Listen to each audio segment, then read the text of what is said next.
తెలంగాణకు సంబంధించిన మరొక బ్రేకింగ్ మనకు అంతోంది. ప్రతిపక్షాలపై పదునైన మాటలతో విరుచుకుపడ్డారు సీఎం రేవంత్ రెడ్డి. మరొకసారి తన పదునైన మాటలు పంచ్ డైలాగులు ప్రయోగించారు సీఎం రేవంత్. బీజేపీ బీఆర్ఎస్ వైఖరిపై తీవ్ర స్థాయిలో విమర్శలు చేశారు.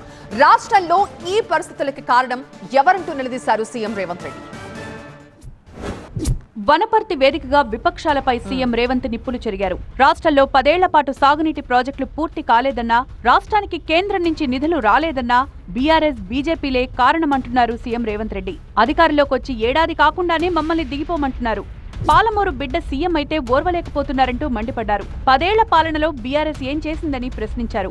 చంద్రశేఖరరావు, నువ్వు అనుకుంటున్నావేమో బిడ్డ పాలమూరోడు అమాయకుడని. మాది అమాయకత్వం కాదు, మాది మంచితనం.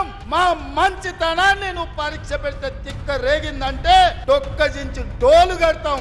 కేంద్ర మంత్రి కిషన్ రెడ్డి పైన సీఎం రేవంత్ ఆగ్రహం వ్యక్తం చేశారు. కేంద్రం నుంచి నిధులు తీసుకురమ్మని కోరితే బెదిరిస్తున్నారంటూ విమర్శించారు. కిషన్ రెడ్డికి ఇంత అక్కసు ఎందుకంటూ నిలదీశారు. బెదిరిస్తే తెలంగాణకు రైలు వస్తుందా కిషన్ రెడ్డి? బెదిరిస్తే మూసి ప్రక్షాళన జరుగుద్దా? బెదిరిస్తే రీజనల్ రింగ్ రోడ్ వస్తుందా? ఉండొచ్చు నీ దగ్గర, మోడీ గారు ఉండొచ్చు, లేకపోతే ఈడీను సిబిఐ నీ దగ్గర ఉండొచ్చు. ఎంతకాలం భయపడతామే? సావు మళ్ళా రాదు కిషన్ రెడ్డి, గుర్తుపెట్టుకో. సావు ఒకటిసారి వస్తుంది. సావుకు తెగించే 10 ఏళ్ళు కొట్లాడు.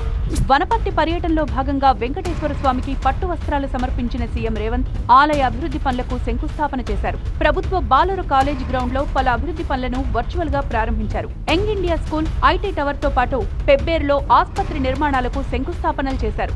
మొత్తంగా 721 కోట్ల అభివృద్ధి పనులకు శ్రీకారం చుట్టారు సీఎం రేవంత్.